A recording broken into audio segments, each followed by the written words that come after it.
Listo, muchas gracias, Ana. Bueno, muy buenas tardes para todos. Yo soy María Alejandra Hoyos y hago parte del Consejo Estudiantil. Les quiero presentar a María Camila Escobar. Ella es ingeniera biomédica y es estudiante de la maestría de Ingeniería Biomédica en la Universidad de los Andes. Es asistente graduada de investigación del Grupo de Visión por Computador Biomédico y hoy nos va a presentar eh, el uso ético de inteligencia artificial para el COVID-19. Muchas gracias María Camila, también al departamento por este espacio que nos brindó para que ella nos pueda exponer este tema tan interesante. Y ya, eso es todo. Los dejo con María Camila. Hola, entonces buenas tardes a todos y como María Alejandra les estaba contando, pues yo soy María Camila Escobar y hoy les vengo a contar un poquito sobre lo que hemos estado trabajando en el grupo de investigación del que soy parte. Entonces, primero, pues la agenda que voy a manejar el día de hoy es primero pues darles una introducción sobre Sinfonía, que es el centro de inteligencia artificial en el cual pues yo trabajo, sobre qué estamos haciendo nosotros allá y por qué es importante para Sinfonía el desarrollo ético de los productos que estamos pues, realizando. Por otro lado, entonces vamos a hablar un poquito de qué es la inteligencia artificial, por qué es importante tener en cuenta las implicaciones éticas de la inteligencia artificial y en particular en medicina, qué retos adicionales podemos encontrar. Después, entonces, les voy a contar un poquito sobre Smart Pooling, que es el método que nosotros estamos desarrollando para ayudar pues, en la situación de la pandemia. Y finalmente, realizar algunas conclusiones, pues conclusiones finales y pues espacio para preguntas. Entonces, lo primero es pues, que les quiero contar un poquito sobre Sinfonía. Sinfonía es el Centro para Investigación y Formación en Inteligencia Artificial de la Universidad de los Andes. Sinfonía es un centro que acaba de empezar y es el primer centro académico de inteligencia artificial en Latinoamérica. Entonces, el director de Sinfonía es el profesor Pablo Arbeláez, que pues es un profesor de ingeniería biomédica y es bastante reconocido en el área de inteligencia artificial en el mundo. Y Sinfonía se basa principalmente en tres pilares. Entonces, el primer pilar de Sinfonía es la investigación y la innovación. El segundo es la excelencia académica, ya que pues es un centro de formación, así como de investigación, entonces también pues estamos buscando en Sinfonía poder tener, pues opciones, maestrías, cursos, como cosas que nos identifiquen en cuanto a la formación. Y lo tercero es que para nosotros en Sinfonía es muy importante el uso ético de la inteligencia artificial. Entonces, algo muy chévere de este centro es que es interdisciplinario, entonces tenemos gente tanto de ingenierías como de ciencia, de economía, tenemos profesores de derecho y de filosofía que, por ejemplo, están bastante interesados en los aspectos éticos y legales de la inteligencia artificial, entonces pues se unen muchas áreas del conocimiento para poder tener pues, un centro en el cual se analicen todos los aspectos de lo que se debería estar investigando y enseñando en inteligencia artificial. Entonces, estos tres pilares nos llevan a lo que nosotros llamamos investigación responsable, que es la manera en cómo afrontamos los proyectos de investigación que se hacen en Sinfonía. Entonces, perdón, ¿qué tenemos dentro de los proyectos de investigación responsable? En Sinfonía tenemos principalmente tres líneas de investigación. Entonces, la primera línea de investigación en Sinfonía es la investigación en salud global, como nosotros la denominamos. En esta, pues principalmente trabajamos el grupo de visión por computador biomédica, que es un grupo de ingeniería biomédica, y trabajamos en diferentes cosas, como lo son la estimación de la edad ósea a partir de radiografías, segmentación biomédica de tumores, diagnosis de cáncer de pulmón, encontrar en imágenes pediátricas poder diagnosticar cardiopatías congénitas, cirugía asistida por robots y pues está Smart Pooling, que es el proyecto del que más adelante les voy a hablar mucho más. Por otro lado, entonces tenemos otras áreas dentro de Sinfonía, como lo son la visión por computador. Acá es donde se estudian más a fondo los problemas fundamentales de la inteligencia artificial. Entonces, lo que yo les estaba contando ahorita de salud, pues es la parte más aplicada, donde nosotros ya tenemos métodos y lo que estamos haciendo es poderlos desarrollar en esta aplicación o en este problema o poderlos implementar con lo que están haciendo en este momento los médicos. Pero acá en el área de edición por computadora, entonces lo que queremos hacer en Sinfonía es cómo podemos mejorar los métodos que ya existen. Entonces, esto es poder trabajar con los métodos que ahora son el estado del arte y poder pues aplicar el conocimiento que tenemos para que cada vez estos métodos sean mejores. Entonces, aquí hay diferentes áreas, dentro de las cuales encontramos, por ejemplo, lenguaje y visión, que en sí es un área gigante, pues dentro de ella tenemos visión en 3D, análisis de video, reconocimiento visual, generación de imágenes y segmentación y segmentación de imágenes. La tercera área de Sinfonía es un área que se divide en otras subáreas, porque pues como somos un centro interdisciplinario, pues tenemos muchos proyectos diferentes. Entonces esta es un área como de sostenibilidad y es donde se investigan las cosas relacionadas como con áreas más generales de la población. Entonces pues hay cosas como robótica, hay aplicaciones directas para la industria, hay estudios de inteligencia artificial para mejorar el aprendizaje y muchas otras cosas. Entonces, pues en Sinfonía lo que buscamos es poder tener un espacio donde toda esta investigación se pueda llevar a cabo de una manera conjunta y pues todos estemos de acuerdo, pues al menos dentro de la universidad, de cuáles son los estándares para poder investigar en inteligencia artificial de alto nivel en inteligencia artificial.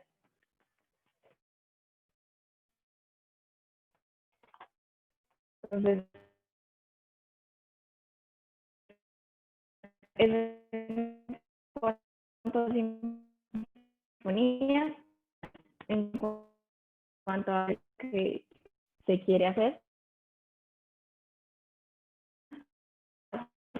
de realizar tareas que dentro de la inteligencia como que piensan todas estas cosas futuristas que le están diciendo que puede llegar a pasar en 5 o 10 años y en sí pues incluye muchas cosas que pues se están desarrollando y que se van a empezar a desarrollar. Entonces, por ejemplo, a mí me gusta mucho explicarlo con esta imagen porque acá tenemos en el azul más oscurito las cosas que en las que se están trabajando en este momento, que se están desarrollando. Más abajo entonces tenemos las cosas que se espera que se puedan desarrollar de 1 a 2 años. Y más adelante están las cosas que esperamos que se puedan desarrollar ya pues en un futuro un poquito más lejano, que es un plazo que pues en esta imagen ponen de 2 a 4 años o por encima de 4 años. Entonces, si bien hablo de plazos lejanos, pues uno pensaría 4 años es muy poquito tiempo, o sea, pues, por ejemplo, eso dura un pregrado en la universidad, pero 4 años en inteligencia artificial son siglos en la vida normal. Esto es porque los desarrollos en inteligencia artificial y pues en las capacidades de computación y de el hardware que cada vez tenemos son exponenciales de lo que había al principio de, yo no sé, los años 2000 a lo que tenemos ahora. Entonces, pues como la capacidad de computar estas cosas son es mucho más exponencial, pues eso lleva a que los desarrollos también sean mucho más grandes cada vez. Entonces, dentro de las cosas que se trabajan en este momento, que tenemos cosas como sistemas autónomos. Entonces, pues esto es lo que se espera llegar con los carros que se manejan solos, los robots como los que tienen algunas empresas de entregas de cosas, que entonces estos robots caminan solos por campuses de ciertas universidades, cosas así. Entonces son dispositivos que puedan manejarse solos, sin necesidad de que haya una persona siempre revisando qué camino tomó y si era el camino correcto. Otras cosas que son en las que nosotros nos enfocamos principalmente son Machine Learning y Deep Learning, que en sí se dividen después en una gran cantidad de posibilidades. Entonces, dentro de Machine Learning y Deep Learning tenemos todo el desarrollo de algoritmos precisamente para diferentes tareas. También tenemos las redes neuronales que están incluidas dentro de Deep Learning, reconocimiento de patrones, procesamiento del lenguaje natural, y ahora una que se usa un montón en la industria, que son los chatbots. Entonces, que te puedan responder las quejas que tengas o alguna pregunta que tengas de manera lo más automatizada posible. Entonces, esto es lo que se puede hacer ahora, que se espera que se pueda hacer en el futuro no tan lejano. Entonces, hay cosas como traducción en tiempo real, pues cuando estás enfrente de otra persona, que de verdad los traductores puedan funcionar muy bien en tiempo real y que entiendan los contextos. Algo que es muy importante para el área de medicina son cosas como el acompañamiento virtual. Entonces, poder tener parte de la telemedicina que pues tome decisiones autónomas y que pueda desarrollarse de esta manera. Y ya pues en un futuro más lejano lo que se espera tener son cosas como robots de cirugía autónomos. Eso es un paso mucho más allá de, por ejemplo, lo que nosotros tenemos dentro de nuestro grupo de investigación, que pues estamos trabajando en segmentación de cirugías. Acá lo que se espera es que después el robot no solo pueda identificar cuáles son los objetos, sino que también pueda planear cuál sería el paso de la cirugía, identificar dónde hay un tumor, dónde hay diferentes cosas. Entonces, pues, estas son cosas que van a pasar mucho más adelante, o sea, no son desarrollos que esperamos tener ni hoy ni mañana, pero pues es como todo el panorama completo de que se espera dentro de la inteligencia artificial. Tanto y va a tener un impacto tan grande pues en todas las personas, es necesario poder hablar de las implicaciones éticas que tiene todo esto. Entonces, porque creo yo que es algo que nos interesa a todos, pues es porque todos estamos metidos en esto de la inteligencia artificial de una manera u otra. Entonces, si no es porque trabajamos directamente en esto, sea como programadores, que estamos desarrollando los modelos que se van a usar, es porque todos los vamos a terminar usando. Entonces, cuando usamos Google, cuando usamos Maps, Facebook, cualquier cosa, todos como usuarios pues, nos estamos viendo beneficiados o afectados por las decisiones que se tomen en el desarrollo de estos dispositivos.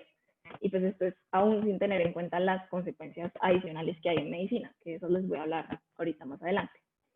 Entonces, pues algunos ejemplos de problemas éticos dentro de la inteligencia artificial está uno que es bastante conocido, y es que Amazon quiso realizar un modelo automatizado para calificar las hojas de vida de las personas que iban a llegar, que estaban aplicando para un trabajo. Entonces, después de realizar el modelo y todo, se empezaron a dar cuenta que su modelo predecía que los hombres eran más aptos para el trabajo que las mujeres. Entonces, pues esto causó un montón de como sonido en los medios, todo el mundo está diciendo, no, sí, es que el algoritmo de Amazon está mal, todo el cuento, y después se dieron cuenta que pues parte de la razón por la que el algoritmo estaba mal era porque históricamente pues Amazon ha contratado a más hombres que mujeres. Entonces como el algoritmo solo veía los datos históricos, pues decía, claro, aquí hay un patrón, los hombres los contratan más, por lo tanto los hombres deben ser mejores que las mujeres. Este es un ejemplo de pues, un desarrollo que no considera aspectos éticos dentro de la inteligencia artificial.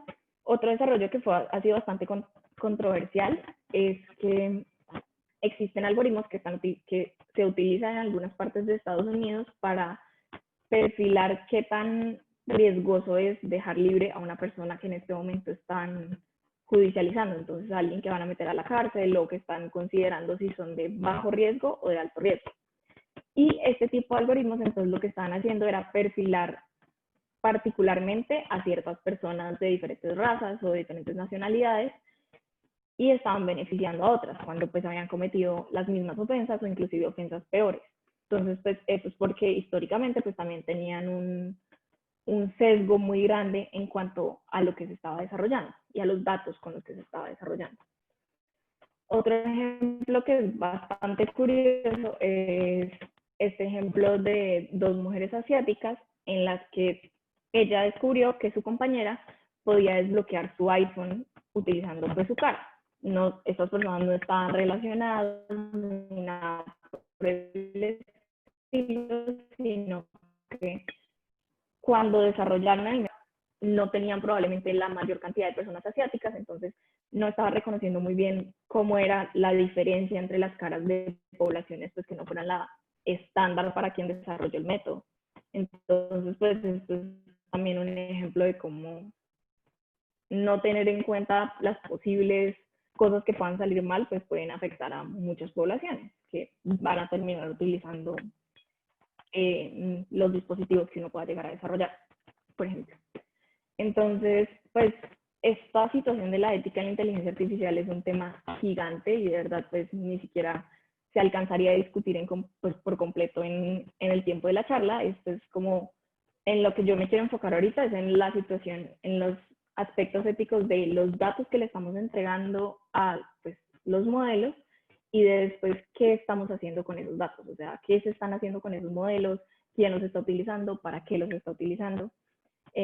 Acá abajo puse como algunos libros que me parecen súper interesantes sobre estos aspectos y que discuten muchas otras cosas sobre quién debería tener acceso a los datos, qué debería estar pasando con nosotros que somos las personas que, o pues con las personas que son los dueños de esa información, con las personas que damos esa información cuando entramos a una red social o a cosas así, como esto es un aspecto mucho más grande que pues no se alcanza a cubrir acá.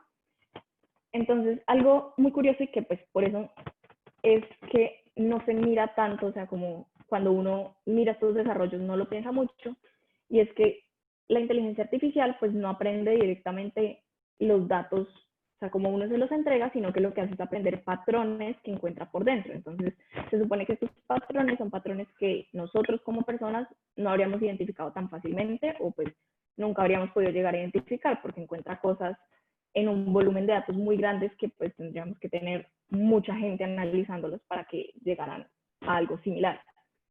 Entonces, cuando uno piensa esto, dice como no, pues si estos modelos encuentran sus propios patrones, pues esos patrones no deberían estar sesgados, ¿no? Porque ellos mismos lo encontraron a partir de los datos que hay. Pero uno de los problemas principales es que nosotros, las personas que desarrollamos los métodos, pues somos los que les estamos dando los datos. Entonces, al final los modelos van a estar tan sesgados como los datos de origen y nuestra responsabilidad es poder entregar datos, que poder saber cuáles son los sesgos que están dentro de los datos que nosotros tenemos y pues cómo se van a utilizar al final.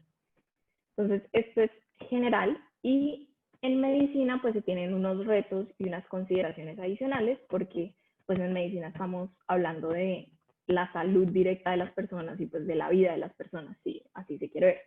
Entonces, ¿qué retos adicionales se tienen? Por ejemplo, entonces hay una dificultad adicional en la accesibilidad de los datos.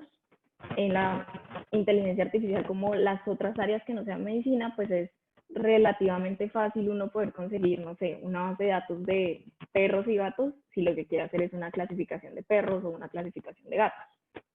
Pero no es tan fácil uno, pues no funciona como que uno vaya a un hospital y le diga al médico, deme todas sus radiografías y yo le hago un modelo y listo. O sea, esto trae muchas implicaciones por debajo que pues no la tienen otro tipo de datos.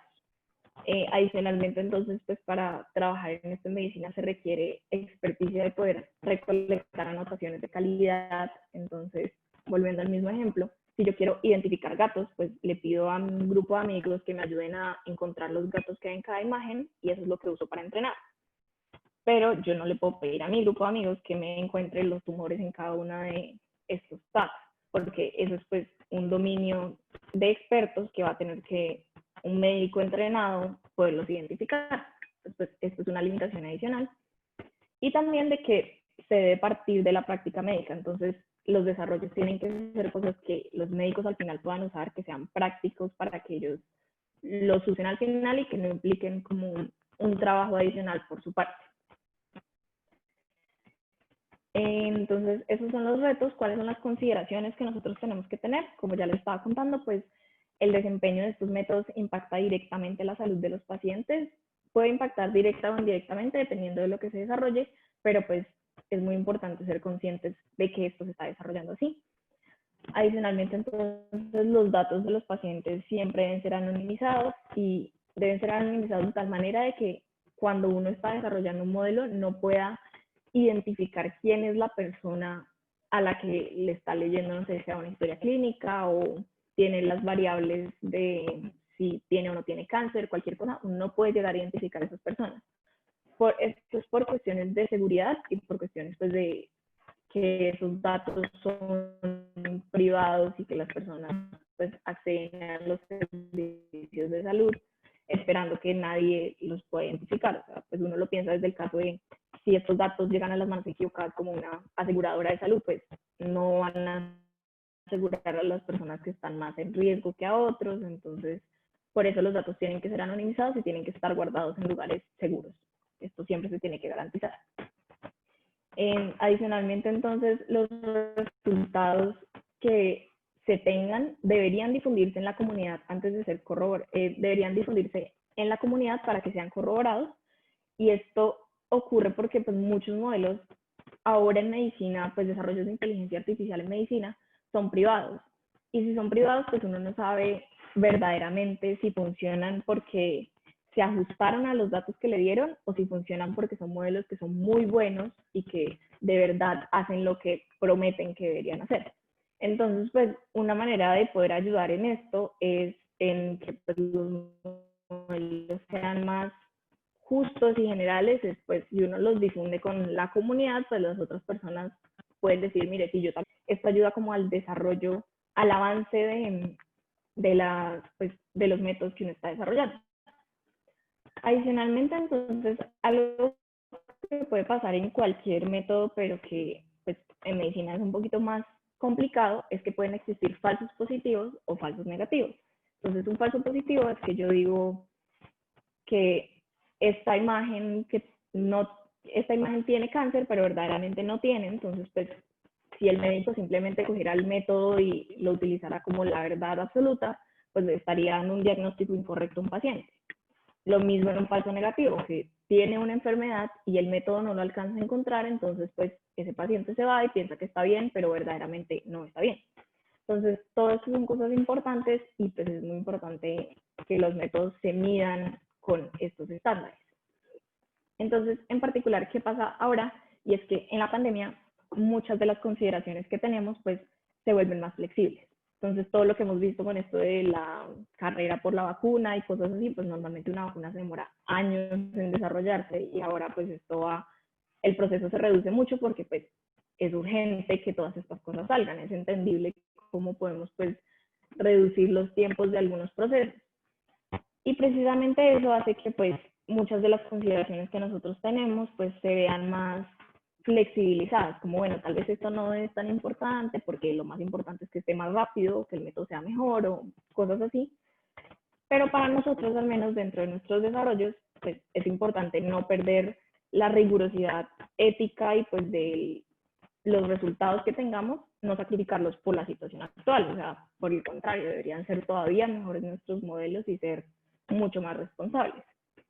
Entonces, pues en introducción de la pandemia les voy a presentar Smart Pooling, que es el método que nosotros hemos estado desarrollando dentro de Sinfonía, y es un método que utiliza inteligencia artificial para poder mejorar las pruebas masivas de COVID-19. Entonces, pues este es un desarrollo de un equipo bastante grande, como podrán ver aquí por las fotos que tenemos, y está dividido como en dos grupos principales. Entonces, en un lado tenemos el grupo de expertos en inteligencia artificial, que es liderado por el profesor Pablo Arbeláez en Sinfonía, y por otro lado, entonces tenemos los expertos en epidemiología y biología molecular, que son liderados por la vicerrectora de investigación Silvia Restrepo. Entonces, lo que nosotros queremos hacer con Smart Pooling es poder integrar tanto los conocimientos de inteligencia artificial como los conocimientos de las personas que están en los laboratorios para que pues, nuestro desarrollo sea algo que de verdad pueda ser útil para la comunidad. También tenemos aliados como Covida, que es un proyecto que nació en la universidad y que lo que busca es hacer pruebas masivas de COVID-19 dentro de Bogotá.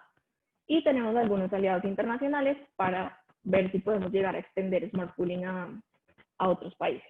Entonces, bueno, ¿qué estamos haciendo en Smart Pooling? Primero, para poder entender qué es lo que hacemos nosotros, pues es importante entender qué se hace en este momento, cuál es el estándar. No, entonces antes, pues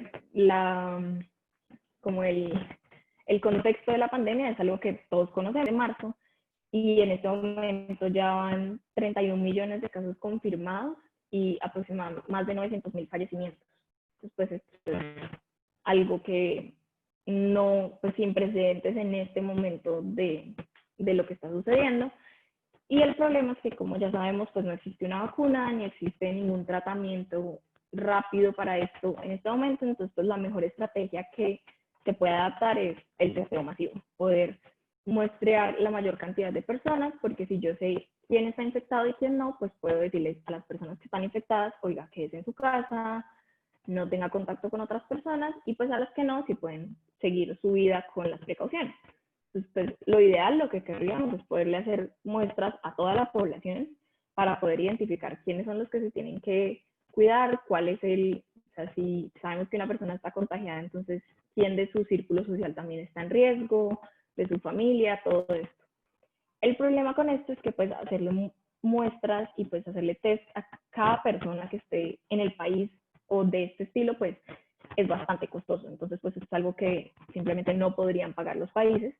Y aunque lo pudieran pagar, pues necesitan tener el personal de laboratorio y los materiales para poder llevar a cabo todas esas muestras. Entonces, pues esto es una situación bastante complicada porque aunque tengan el dinero, pues los recursos simplemente no van a dar abasto para la situación. Entonces, pensando en esto, pues nosotros empezamos a pensar en cómo podemos aumentar el acceso a las pruebas de COVID-19, cómo podemos mejorar pues lo que ya se tiene para poder darle un acceso a muchas más personas. Entonces, pues pensando en esto, lo primero es que lo que se hace en este momento, pues en las pruebas de laboratorio que se están realizando en la mayoría de Colombia, son pruebas individuales. ¿Cómo funcionan las pruebas individuales? Es que se tiene un caso como el que podemos ver acá, en el que hay 100 personas y de esas 100 personas, una está infectada. Pero eso aún no lo sabemos porque pues, no le hemos hecho pruebas a nadie. Estas son nuestra población completa, digamos. De esta población, entonces, pues le vamos a hacer pruebas individuales a cada uno, es decir, nos gastamos un kit de PCR para poder hacerle pruebas a cada una de estas personas. Al final, pues nos sale que una de esas personas era positiva, tenemos toda la información que queríamos y nos gastamos 100 pruebas en evaluar a 100 personas. Entonces tenemos una eficiencia de testeo, de muestreo del 100%. Entonces, algo que se está desarrollando en algunos países y que ya está siendo aprobado es el pooling. El pooling es un método para poder mejorar, para poder optimizar las pruebas que se realizan en este tipo de pruebas moleculares y se utilizan en muchas otras enfermedades desde hace mucho tiempo. Entonces, en lo que consiste el pooling es, por ejemplo, si reorganizamos a las personas que teníamos en la otra diapositiva, entonces pues uno las mira toda esta población y se da cuenta que pues verdaderamente si solo me va a salir uno positivo, ¿para qué le estoy gastando un kit a cada uno? Entonces lo que se hace es que primero vamos a agrupar a los pacientes y las muestras de cada uno de estos pacientes sí se van a analizar, pero se van a analizar en conjunto. Eso quiere decir que vamos a tener un kit o un análisis, una prueba por cada grupo. Este va a incluir todo lo que, la información de todas estas personas. ¿Qué quiere decir esto? Entonces, si la prueba da negativa, quiere decir que todas las personas dentro del grupo eran negativas. Por el contrario, si la prueba da positiva, quiere decir que al menos una persona del grupo es positiva. Pero entonces yo aquí sé que una persona del grupo es positiva, en este momento todavía no sé qué persona, porque pues las junté todas, entonces pues si yo junto todas las muestras, no sé si es que las 10 personas están contagiadas, o solo hay una, o hay dos, o cómo funciona. Entonces lo que sigue es cuando uno ya encuentra cuál es el grupo que dio positivo, le hace pruebas individuales a solamente ese grupo. Entonces, pues, ¿esto qué hace? Esto hace que pasemos de las 100 pruebas que estábamos analizando, que estábamos necesitando antes para 100 personas, a que ahora solo necesitemos 20 pruebas para evaluar a 100 personas. Entonces, pues, esto aumentaría la eficiencia muchísimo. Y una vez dice, pues, entonces, ¿por qué no lo estamos usando si funciona así de bien, cierto? Pues, este es el caso ideal. Utilicémoslo todos y listo. Pues, lo que sucede es que la situación del COVID en este momento no se ve como en esta gráfica de la población. O sea, esto no representa a la población ahorita. Se vería más como esto. Entonces, ¿qué pasa acá? Tenemos muchas más personas infectadas. Entonces, si nosotros los agrupamos aleatoriamente a todas estas personas, pues los resultados de la etapa de agruparlos nos van a dar todos positivos, porque tenemos muchas personas que son positivas. Y si todos nos dan positivos, significa que a todos les tenemos que hacer pruebas individuales. Entonces, si a todos les tenemos que hacer pruebas individuales, pues al final nos gastamos las 100 pruebas individuales que les tenemos que hacer, más las 10 pruebas grupales que hicimos en un principio pensando que nos iban a servir.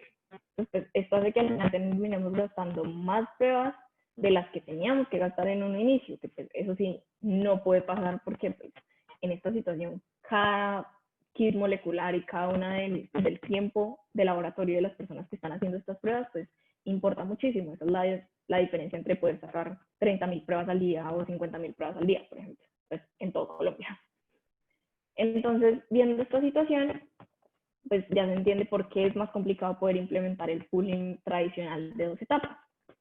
Pero lo que nosotros identificamos en el Smart Pooling fue que estas personas que están infectadas pues tienen diferentes variables que uno podría identificar. Entonces, pues probablemente hayan estado en contacto con una persona que tenga COVID o tengan un trabajo que haga que estén expuestos a muchas personas o tengan síntomas, tengan antecedentes clínicos, muchas cosas que podrían hacer que nosotros, pues que se identifiquen de una manera más fácil quienes tienen una alta probabilidad de tener COVID.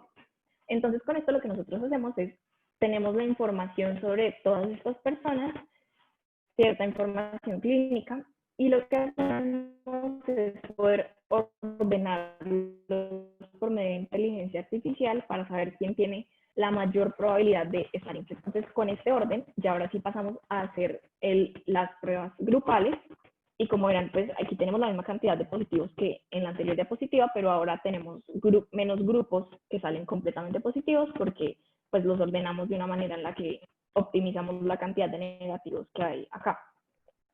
Entonces, pues cuando hacemos las pruebas individuales ya no estamos gastando tantas como en el caso anterior. Ahora, por ejemplo, estamos utilizando 30 pruebas para evaluar a 100 personas, que pues sería un caso ideal.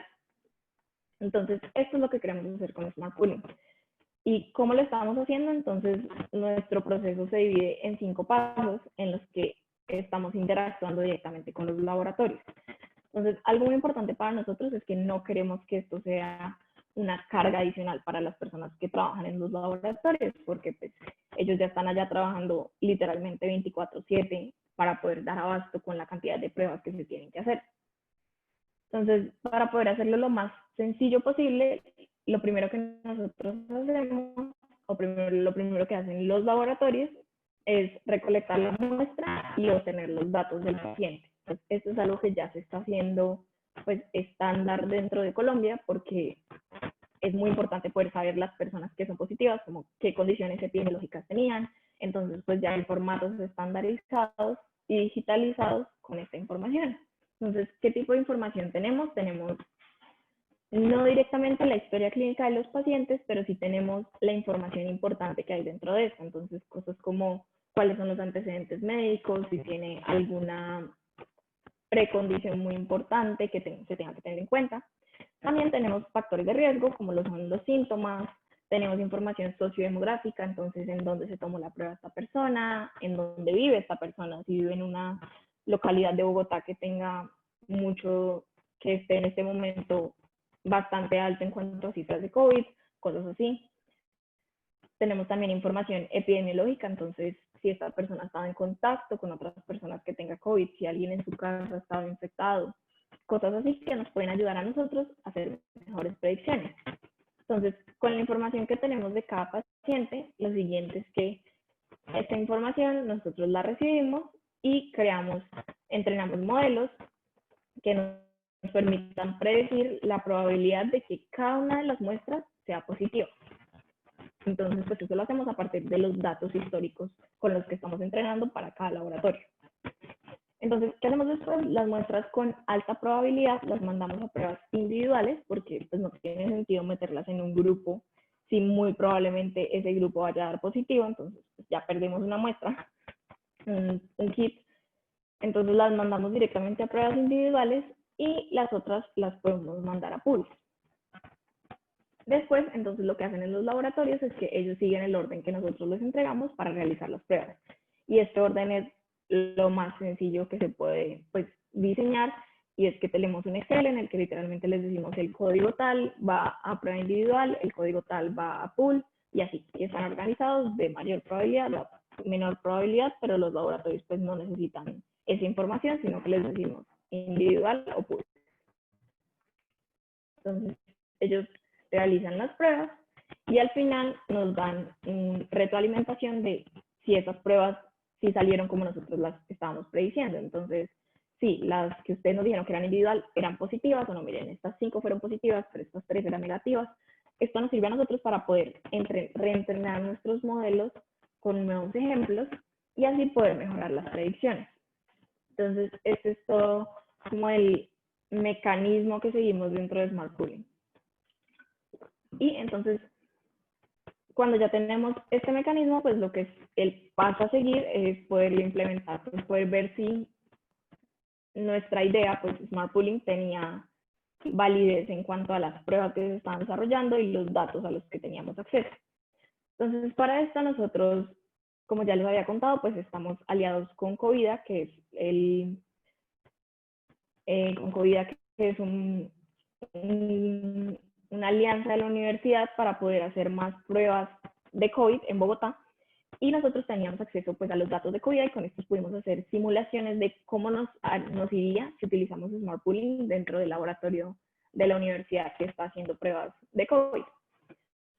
Entonces, para esto entonces tenemos una gráfica en la que les queremos mostrar los resultados y lo primero que vamos a identificar en esta gráfica es que en el eje X vamos a tener la prevalencia, que es la tasa de positivos que hay en la enfermedad. Entre más alta sea la prevalencia, más grave va a estar la situación pues, de positivos. Y en el eje Y vamos a tener la eficiencia, que es que también estamos utilizando los tests que tenemos disponibles. Entonces, el área en la que nunca queremos estar es el área roja, porque es en la que estamos perdiendo eficiencia, o sea, estamos por debajo del 100%, que es lo que tendríamos si simplemente no hacemos nada. Pues nunca queremos llegar ahí, no queremos estar peor que no hacer nada.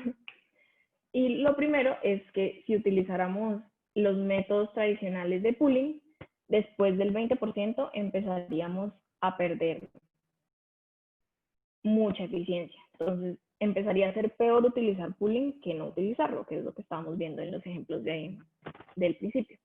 ¿Y qué pasaría si utilizamos Smart Pooling? Pues podríamos mejorar la eficiencia significativamente para cada una de las prevalencias de la enfermedad. Entonces, con este orden inteligente que les estaba contando, que pues es una idea que suena bastante sencilla, podríamos traer un incremento muy, muy grande en la cantidad de pruebas que se hacen a diario en los laboratorios. Entonces, por ejemplo, cuando estamos en la prevalencia de 5%, si tuviéramos 25.000 kits para hacer pruebas, con las pruebas individuales, pues haríamos 25.000 pruebas, porque es una prueba por kit. Con el pooling tradicional, podríamos evaluar a 50.000 pacientes, pero con Smart Pooling podríamos evaluar hasta 76.500 pacientes, que es una eficiencia del 300%. Por otro lado, cuando ya la situación es un poquito más grave, que es, digamos, una prevalencia del 20%, que era lo que teníamos en Bogotá, en este momento estamos un poquito más adelante, entonces, en una prevalencia del 20% con 25.000 pruebas, pues ya el pooling tradicional no tiene una ganancia muy significativa dentro de, pues, que hacer las pruebas individuales. Por el contrario, utilizando Smart Pooling, pues nosotros podríamos tener una ganancia todavía bastante grande para esta situación, en la que podríamos pues, hacer 38.000 kits de pruebas con solamente 25.000 kits.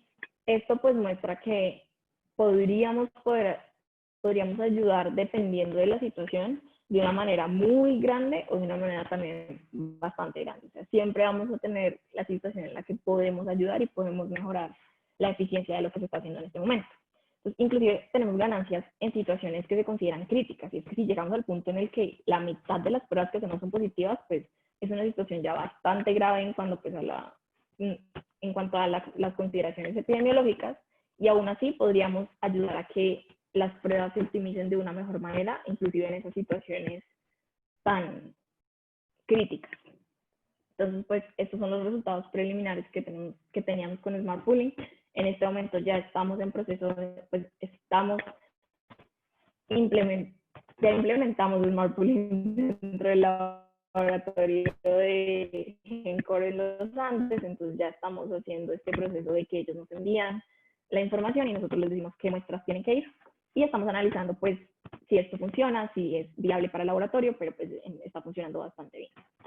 Entonces, en cuanto a cuál es el impacto de Smart Pooling y por qué consideramos que Smart Pooling es un desarrollo ético dentro del marco de pues, la pandemia actual, lo primero es que Smart Pooling no es un reemplazo para la prueba molecular. Entonces, si se dan cuenta, nosotros estamos prediciendo la probabilidad de que la persona tenga o no tenga COVID. Si nuestro modelo fuera muy bueno, pues uno pensaría, no, pues en vez de hacerle la prueba molecular, simplemente lo que salga de ahí, si eso da positivo, pues quédese en su casa, y si eso da negativo, pues salga y que usted no tiene COVID, no se preocupe. Pero eso sería muy responsable de nuestra parte porque nuestros modelos no van a ser perfectos nunca. O sea, nunca van a tener 0 falsos positivos y 0 falsos negativos, entonces poder llegar a decir esto, pues sería bastante irresponsable y decir que es un reemplazo para la prueba molecular y que va a funcionar mejor que la prueba molecular, pues en este momento es algo inviable. Por el contrario, entonces lo que nosotros hacemos es utilizar este conocimiento y pues esta herramienta para poder aumentar la capacidad de muestreo que ya tienen los laboratorios. Entonces, con los implementos que ellos tienen y con los conocimientos que tienen, pues simplemente es seguir una guía para poder aumentar muchísimo la capacidad. Otra cosa es que pues, es de fácil implementación en los laboratorios, no necesitan información adicional y que se ajusta a diferentes tipos de datos y diferentes poblaciones. Entonces nosotros hacemos modelos específicos para cada laboratorio porque no es lo mismo la distribución de las pruebas que están llegando a un laboratorio, digamos, en Bogotá, en cada ciudad, está diferente en cada país, y si nosotros queremos pues poder adaptarnos a los diferentes lugares, pues tenemos que tener modelos específicos para cada uno. Esto hace que pues nuestros modelos aprendan con los datos que hay disponibles. Entonces, entre más información haya disponible mejor, pero si no tenemos tantos datos disponibles, pues también podemos desarrollar diferentes técnicas para que los modelos puedan aprender patrones con los datos que encuentran. Adicionalmente, entonces nosotros con Smart Pooling le podemos dar un análisis detallado adicional a las pruebas moleculares, que estos son cosas como idealmente lo que nos gustaría, lo que les gustaría a los laboratorios, es poder saber cuáles son las personas que tienen mayor probabilidad de ser positivas para hacer esas pruebas primero, porque si son positivos, pues les tienen que avisar más rápido que por favor se queden en la casa, que tengan todas las medidas adecuadas, todo eso que... Entonces facilitaría mucho poder decirles desde un principio, mire, estas pruebas son las que nosotros creemos que pueden ser positivas y hágalas primero. Es como un análisis adicional a lo que los laboratorios hacen en este momento. Nosotros también desarrollamos Smart Pooling para que sea una herramienta de acceso libre en cualquier parte del mundo. Entonces, nuestro objetivo es que pues, poder ayudar a la pandemia de la mejor manera en la que podamos. Y eso, si algún otro grupo de investigación dice, oigan, nos parece chévere esa idea, la queremos implementar, pues nosotros vamos a estar dispuestos a ayudarles, a mostrarles nuestros modelos, a ver cómo lo estamos haciendo. Que eso es algo, pues, que no se hace muy seguido en medicina, porque todo el mundo son mis modelos y yo los quiero guardar y son para mí, pero pues en esta situación la cooperación es una de las bases más importantes pues para poder lograr solucionar algo dentro de la pandemia. Y finalmente pues su uso no está limitado a COVID. En este momento pues claro, nació como una respuesta a la situación actual, pero como yo les estaba contando, el pooling se utiliza desde antes en otro tipo de enfermedades. Entonces, Smart Pooling también se podría utilizar en otro tipo de enfermedades, pues para las cuales se tengan algunos factores que ayuden a predecir el resultado final. Entonces, ¿por qué es importante pues este tipo de desarrollos? Porque para poder disminuir la mortalidad que hay en este momento por la pandemia, pues es necesario tener una estrategia de muestreo que sea rápida y efectiva. Y pues Smart Pooling nos ayuda a eso, a poder tener un muestreo mucho más rápido. Entonces, pues finalmente, ¿qué es lo que nosotros esperamos en este momento? Como les estaba contando, ya estamos implementando Smart Pooling directamente dentro del laboratorio de la Universidad de los Andes y estamos en proceso de implementación para poder hacerlo en todo Bogotá. Eso todavía pues lo tenemos en discusiones y ya estamos implementando también Smart Pooling en Gambia, que es un país en África que pues se podría beneficiar muchísimo de estos desarrollos.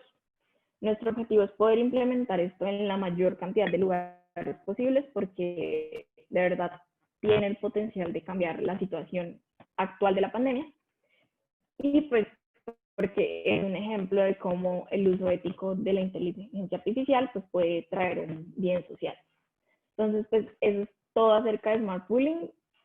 Con lo que quiero cerrar es con una pequeña propaganda de Sinfonía, y es que pues si están interesados en inteligencia artificial, en todos los desarrollos que les estaba contando al inicio de la presentación, el 5 de noviembre tendremos la inauguración oficial de Sinfonía y el panel de expertos es increíble, o sea, es algo por lo que las conferencias internacionales se pelearían para poder tener. Vamos a tener a Jitendra Malik, que es de Facebook Research y de Berkeley, y es uno de los investigadores más reconocidos en el área.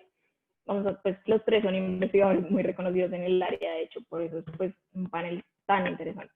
Vamos a tener a Fei Lee, que es de Stanford y de Google Research, y vamos a tener a Pietro Perona, que es de Caltech y Amazon.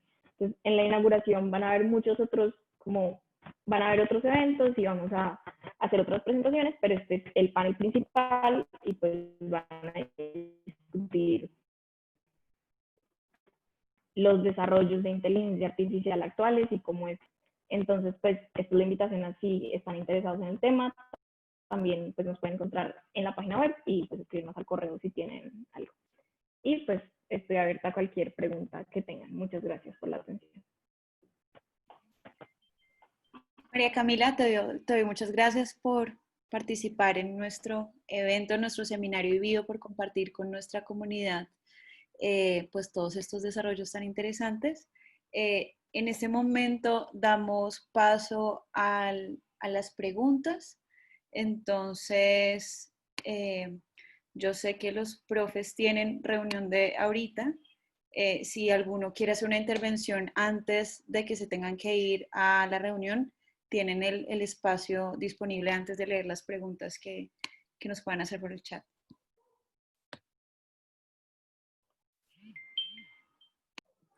Solo felicitar a Camila y mencionar la esperanza que tenemos en el trabajo que ustedes van a hacer en este campo, que es un ejemplo muy bueno, pues no solo del uso ético, sino del beneficio y de las demás cosas que puedan hacer. Así que Camila, felicitaciones y muchas gracias por la presentación. Muchas gracias a ustedes.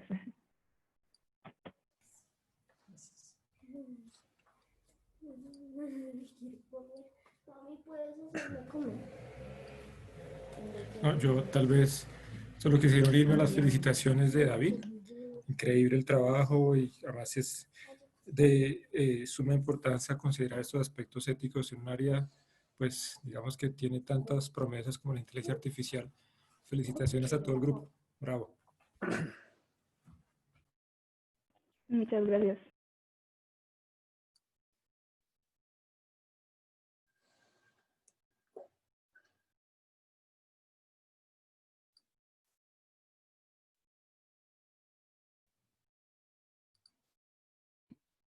Bueno, entonces tenemos una pregunta en el chat. Nos pregunta Juan Osorio. Dice, muchas gracias María Camila, muy interesante todo lo que están haciendo en Sinfonía y tu proyecto en particular. Quería saber si las consideraciones éticas que mencionaste anteriormente las aplican a los datos de entrada en Smart Pooling. Lo pregunto porque dependiendo de ciertas condiciones sociales y económicas, tenemos pacientes con diferentes cantidades de datos, un tema histórico y que en Colombia se ha venido perpetuando por el abandono de ciertas poblaciones y los cambios constantes en sus seguros de salud. Sí, entonces, pues gracias por la pregunta. Y si tenemos en consideración, pues, valga la redundancia, las consideraciones éticas que yo estaba mencionando dentro de Smart Pooling, pasamos una gran cantidad de tiempo viendo los datos y era bueno, aquí qué información tenemos y de dónde sale esta información. Primero, porque pues en esta situación en particular, lo único a lo que nosotros vamos a tener acceso es a lo que deciden, a las personas a las que deciden tomarles muestras. Entonces, pues esto no es algo que se esté haciendo, digamos, equitativamente en toda la población, de que van a todos los barrios y a todos les toman 200 muestras en cada barrio o algo así, pues sabemos que eso no es lo que está pasando. Y precisamente, pues, por la situación como lo que discute Juan, pues hay personas que probablemente sí se estén yendo a tomar muestras y otras situaciones que hacen pues que en sí los datos que nosotros recibamos pues puedan tener diferentes sesgos.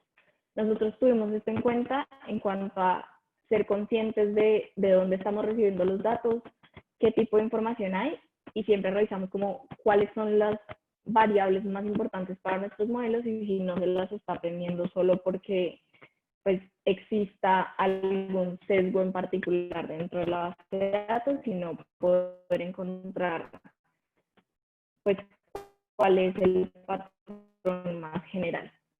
Entonces sí es algo que estamos teniendo en cuenta y pues que tenemos que trabajar constantemente porque pues el flujo de datos es constante y cambia de acuerdo a las políticas, entonces que no, que solo a los positivos, a las personas con sospechas o que a todo el mundo o a los trabajadores. Dependiendo de eso, pues tenemos que reconsiderar todas estas situaciones.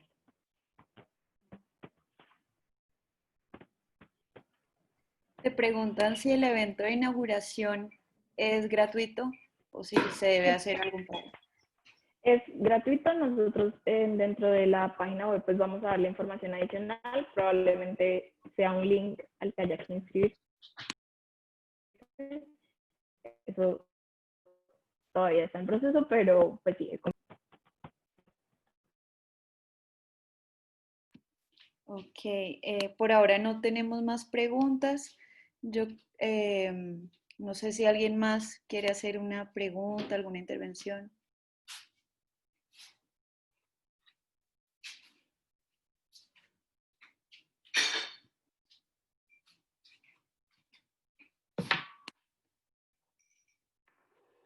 Bueno, me parece que eso es todo. Espera a ver si... María Camila, yo quería decir muchísimas gracias, que ya está prendiendo mi cámara, y también a todos los que asistieron. Este tema es supremamente interesante y de verdad mil gracias. Estaremos pendientes también entonces de el 5 de noviembre asistir a la inauguración. Muchas gracias. Muchas gracias a ustedes por el espacio. Bueno, entonces, María Camila, te agradecemos de parte del Departamento de Ingeniería Biomédica por participar en nuestro seminario de bio. Todos pendientes entonces de esa inauguración de Sinfonía. Ahí ven la página web también para que vean más información sobre el centro. Y los espero el próximo lunes en un próximo seminario de bio. Vamos a contar con la participación de Sergio Galindo, quien es un estudiante de maestría que está haciendo una pasantía de investigación en la Universidad de Tsukuba, en Japón. Él nos va a contar cómo es el proceso de su investigación. Él trabaja en desarrollo de prótesis de miembro inferior que sean funcionales y dignificantes para pacientes amputados en Colombia. Entonces, pues va a ser otro tema muy interesante y los esperamos en este mismo espacio el próximo lunes.